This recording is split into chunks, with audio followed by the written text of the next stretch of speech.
Teman-teman, tadi kita udah tahu kita melayani, bergerak begini begitu. Coba, sebelum kita melihat bagaimana kebaikan Tuhan yang Tuhan sudah berikan ini, yang banyak orang lupakan atau banyak orang tidak mau tahu, hanya ikut-ikutan, atau bagaimana karena dari sononya ya pengertiannya gitu, ikut-ikutin terus. Nah, coba kita melihat dulu sebelum kita menginjak ke sana.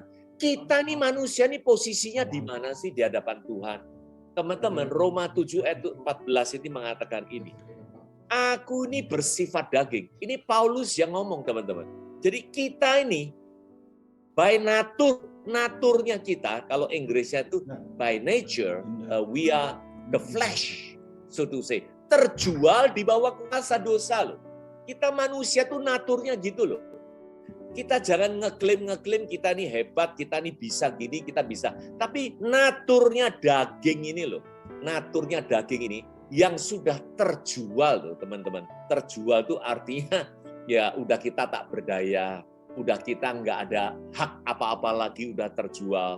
Dan akhirnya apapun, ya pasti manusia oleh karena kedagingannya itu pasti dosa. Udah jangan ngomong, jangan ingin defense bahwa kita kuat, kita no way teman-teman. 1 Yohanes 2 ayat 16 ini juga tahu kalau di dalam dunia ini semua ini didorong oleh keinginan daging, ya kan? Keinginan mata. Nah, apa yang dilihat mata orang lain gini, kenapa saya tidak? Bagaimana ini menjadi bahan pembicaraan sana sini, wah menjadi dorongan semangat, dan lebih daripada itu keangkuhan hidup yang sekarang ini menjadi syarat, yang menjadi kondisi, yang menjadi keharusan di tengah-tengah perjalanan hidup kita semuanya ini. Nah, ini loh sifat manusia ini yang kita perlu sadari, teman-teman. Apa yang Tuhan lakukan, teman-teman? Roma 8 ayat 3 mengatakan dia mengutus anaknya sendiri di dalam daging. Nah, ini. Karena apa? Tuhan itu tahu kelemahan kita itu yaitu di dalam dagingnya ini. Jadi mengutus anaknya sendiri dalam daging, menjatuhkan hukuman dosa itu di dalam daging itu.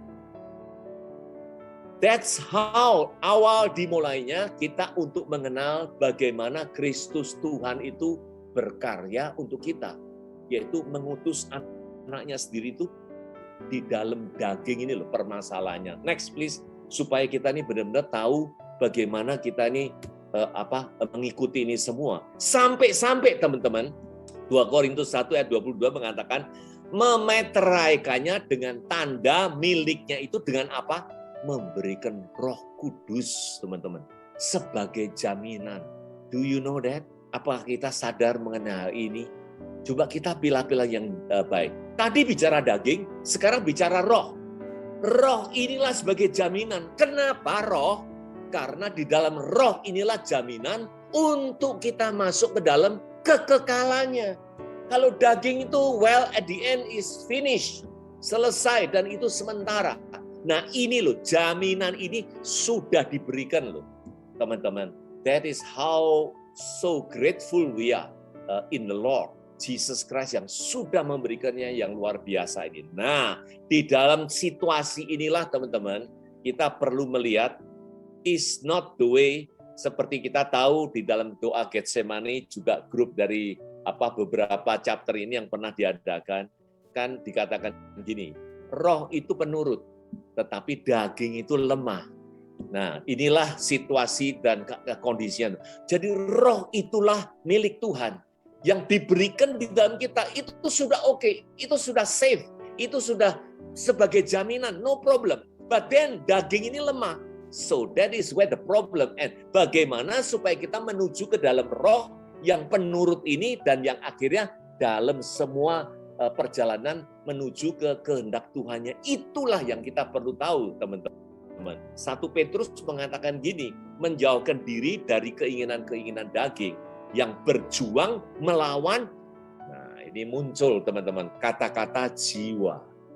Ternyata yang tadi dikatakan mengenai keinginan daging, keinginan mata, terus keangkuhan hidup dan semua itu bersumber dari pemikiran kedagingan ini didorong oleh keinginan kita di dalam mana? Di dalam kitabnya jiwa. Bear in mind, teman-teman, semuanya inilah bersumbernya, motoriknya, perasaannya ini, pengetahuannya ini semua berasal dari masalah jiwa ini. Makanya di sini dikatakan jauhilah dan lawanlah, berjuanglah dengan jiwa kita ini. Saya nggak yakin teman-teman, kalau kita dalam Kristus dan sebagai pelayan-pelayan ngikut-ngikut begini tok, tidak memperbarui jiwa kita, tidak mengisi dengan pengertian yang benar, dan kita go deeper and deeper untuk mengenal Tuhan Kristus itu, we will ever stand firm against the storm in the market. Be careful on that. Karena apa? Kalau kita tidak equip dengan jiwa kita dengan baik, dengan sekedar saja, dengan semangat-semangat saja, tetapi pengetahuan kita ini, kebijakan kita dalam pemikiran ini yang ternyata sentralnya di dalam jiwa ini tidak terisi dengan baik. That is where we are in danger. Maka itu teman-teman 1 Petrus 1:9 mengatakan gini, jadi kita ini telah mencapai tujuan imanmu. Jadi tujuan iman kita itu apa? Untuk keselamatan jiwamu.